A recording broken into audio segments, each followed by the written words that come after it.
we can get into who probably actually started all this, unless you want to talk a little bit more about the first vision. No, let's keep going. Let's go into who actually started all of this. I think you made a very good point in terms of the contradictions between the multiple first visions accounts, how we have no newspaper accounts between 1820 or even 1823 or 24 to 1832 or even later of the supposed first vision. Even his family, who became supporters of Joseph during 1820, 1832 or 1823 up to 1832, they were still in a mainline Christian church or denomination. And that's very interesting, because if he's out there preaching the first vision account to his family in 1820, they would have been like, we're done. Yeah, especially if he was preaching to the extent that the people in the neighborhood were persecuting him. Right. And he claimed persecution from it. And like I said, all these people that I just mentioned, Lucy, Hiram, Samuel, they all became Mormons, and they never questioned it, to the best of my knowledge. So why are they going out to this Presbyterian church? I don't know. Interesting. Yeah. Continue on. Okay, so I think the first real antagonist comes in the form of a guy named Abner Cole, who is sometimes referred to as, and I'm not making this up, Obadiah Dogberry. We were talking before we started filming about how these guys have amazing names. That is pretty amazing. Obadiah Dogberry is a pseudonym for Abner Cole. He was the editor of the Palmyra Reflector during the early days of the Mormon Church, and he did not like Mormonism at all. Since there really wasn't very much of a hubbub around Mormonism in the 1820s, around Joseph Smith or anything like that, when the Book of Mormon was initially published and Joseph Smith claimed to be a prophet of God, it sort of came out of nowhere. And so a lot of people started wondering, like, who's this Joseph Smith guy? What's going on with this? And so a number of different reporters and editors and newspapers started investigating. And what Abner Cole found out made him really not take Mormonism seriously at all. And he wasn't super nice about it.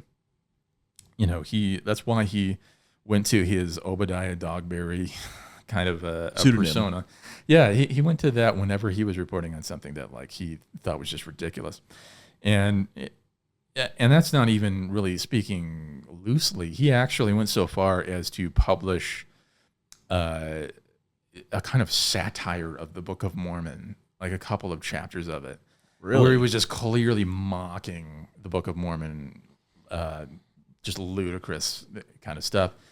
And there were reports that Joseph Smith actually got into it with Abner Cole, that there may have been fisticuffs involved. Because Joseph Smith was actually, he liked to wrestle. Just a fun fact. He was apparently a very talented wrestler. And this was apparently one of those situations where that came out. Well, Abner Cole published a series of articles from 1830 to 1831 talking about the Mormon Bible and also Joseph Smith. And one of the things that came out that I think turned him off initially and also created a lot of bad press, we'll say, about Mormonism was something called money digging. Now this one's fun because you can say, oh, well, the connections that Andrew mentioned in the last episode about how Joseph Smith Sr. was involved in this cult and all this kind of stuff. You can say that all that's kind of tenuous or whatever. You can sort of dismiss that if you want to. You can't dismiss the money digging. Money digging basically worked like this. Suppose you were a farmer in those days. Farming is, well, it's difficult. And one of the reasons for why it's difficult is because you have to put a lot of money up front. You have to buy the land. You have to buy the tools. You have to pay for the workers. You pay for the seed. You pay for all these different things. all in the hopes that everything will go well, that there will be plenty of rain and sunshine and all these different things that your plants will need or that your animals will need, whatever. But at the time, things were not going well for farmers in the Palmyra area. It was a little bit rough. And so, in addition to that, you also had a lot of people who were hearing stories about like buried treasures, especially Native American kind of stuff, because they were finding stuff like this all the time. They're finding burial sites and things like that. Even pirate treasure, Captain Kidd's treasure. Yeah, there were all sorts of stories of treasures that are buried right where you live.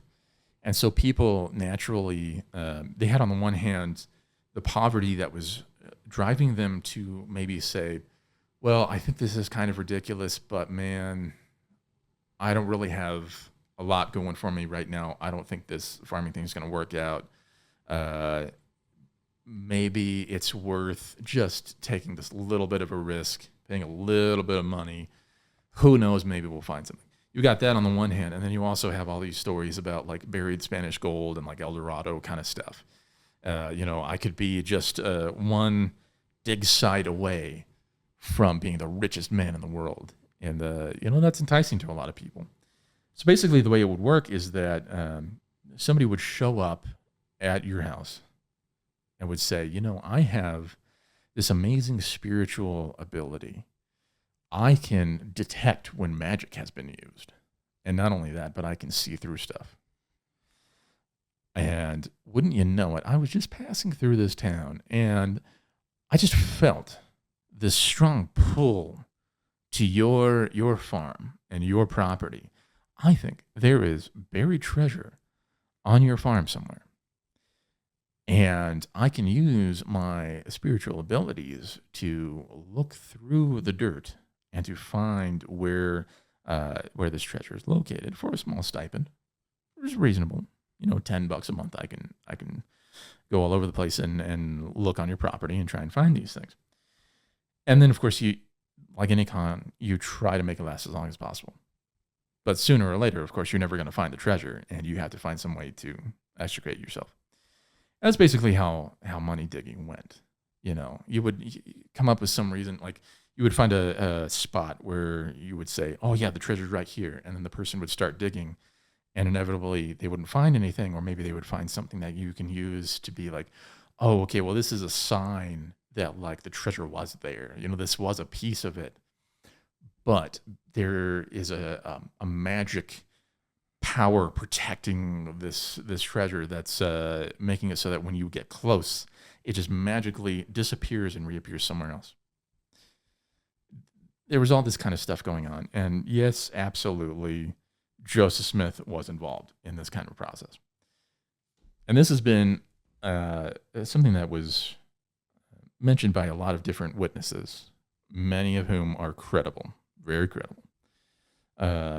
There's one guy named Willard Chase who was responsible for building the case that the Book of Mormon was housed in while it was in Joseph Smith's home.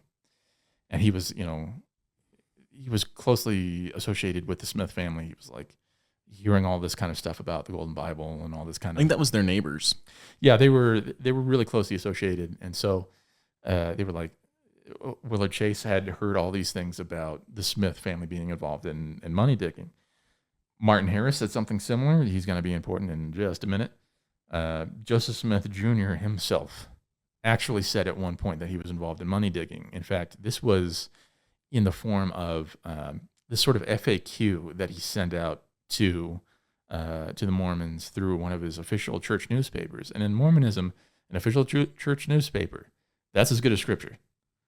If it's something in the ensign or whatever, that's official, that's vetted, because somebody had to look at that and go through it and correct anything, and it doesn't get put out unless it's official.